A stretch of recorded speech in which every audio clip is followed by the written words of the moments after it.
In the news this week, Senator Annings' divisive maiden speech set off immigration argument. Schoolyard tensions, what can be done to reduce aggressive behaviour among students? Newcast marked drumline trials in Western Australia to face questions from the public. And no longer in the top 10, Perth's dramatic drop in the world's most livable cities rankings. This is the Evening News with Ivan Leung and Danielle Staniskov.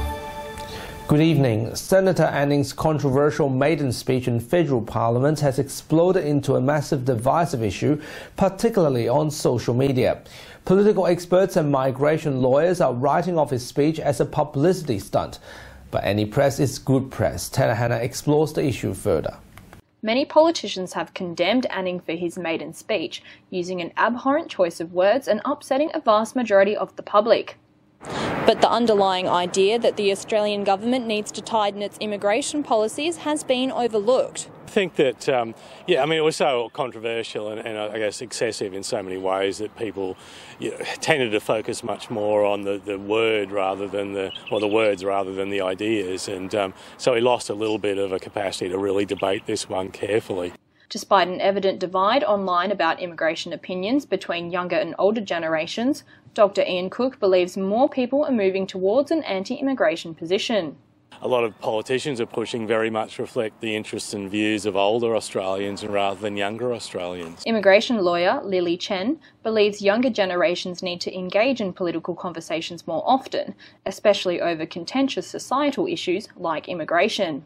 Ms Chen said Annings' future as a politician will be popular, but he needs to serve the people, not insult them. I think he cannot open his mouth in the future with any similar inflammatory statements. However, he already achieved and gained personal benefit. That is wrong. Taylor Hannah, WAMN News. There are new demands urging better support for special needs children in schools following revelations a large number of specially able students are involved in school violence. With assaults and threatening behaviour reaching endemic levels, suspension demands for violent students have spiked. Nelson Liu has more. Concerns are being raised for the welfare of special needs students who've joined the latest school violence figures in WA. Education and disability experts want more support for specially abled students to boost classroom harmony, but warns against grouping assaults by those students with other school violence incidents. They say while violence by special needs students is not okay, a better understanding of those students and violence is needed. That we need to be looking at what is it that's happening for that child, what is the need that's not being met.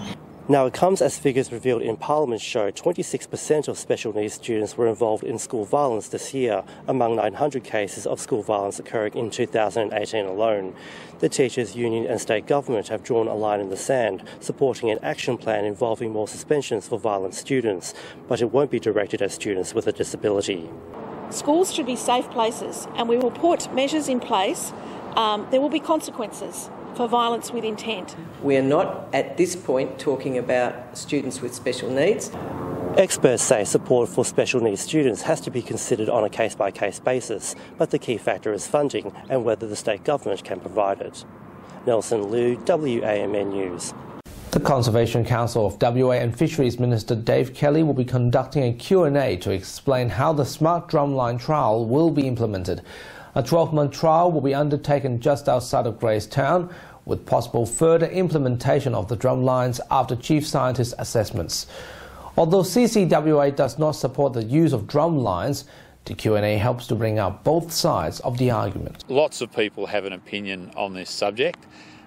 We will be talking to surfing groups, community groups over the next coming few weeks, just to answer any questions people have got. The Corruption and Crime Commission have released a damning report after investigating hundreds and thousands of siphoned dollars by senior WA health bureaucrats. 3 senior health bureaucrats and almost a dozen contractors are caught up in the scandal, while the CCC fears other departments may also be exhibiting similar behaviour. Both the opposition and government minister responded by criticising those involved. I mean, this CCC report is a damning indictment on the public sector. It's a damning indictment on the health sector. I'm appalled that they would treat the public service with such disdain, and I'm appalled that they would treat our hospital system a system that's there for the sick and the vulnerable and the injured with such disrespect. This year's World's Most Livable Cities rankings have come out, with Perth slipped to 14th place, falling 7 spots from 7th last year. Interestingly, Perth's score had not fallen. The ranking has dropped due to being overtaken by other cities. Meanwhile, Melbourne has lost its Most Livable City title to Austrian capital Vienna, with a near-perfect 99.1 points out of 100. Factors contributing to a city's livability includes stability, threat of terror attacks and crime, healthcare, culture, environment, temperature, education and infrastructure. Following the collapse of the motorway bridge in Genoa, Italian Prime Minister has declared a 12-month state of emergency as 1,000 rescue workers are still searching for victims. Some politicians blame the toll road management company for alleged failure of proper highway maintenance. Authorities have confirmed that at least 39 people were killed and 15 people were injured.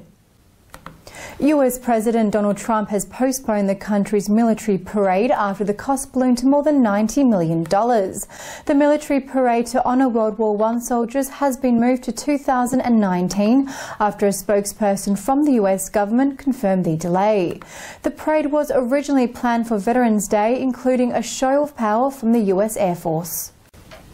And finally, this week, the city of Kwinana was proud to reveal one of 9 beach emergency number signs, which features a unique code pinpointing that particular beach access location for emergency services called out. Kwinana is one of the first metropolitan councils to install the bend signs through the government's grant scheme to boost beach safety. I suppose you can't always prevent accidents, but you can get the emergency services here a lot quicker if people know the exact location. If it is a life-saving incident, then obviously time is critical. And that's our weekly news and current affairs. For news 24 hours a day, please hop onto our website and our Facebook page. Until 8 o'clock next Sunday, thanks for your company. Goodbye for now. Good night.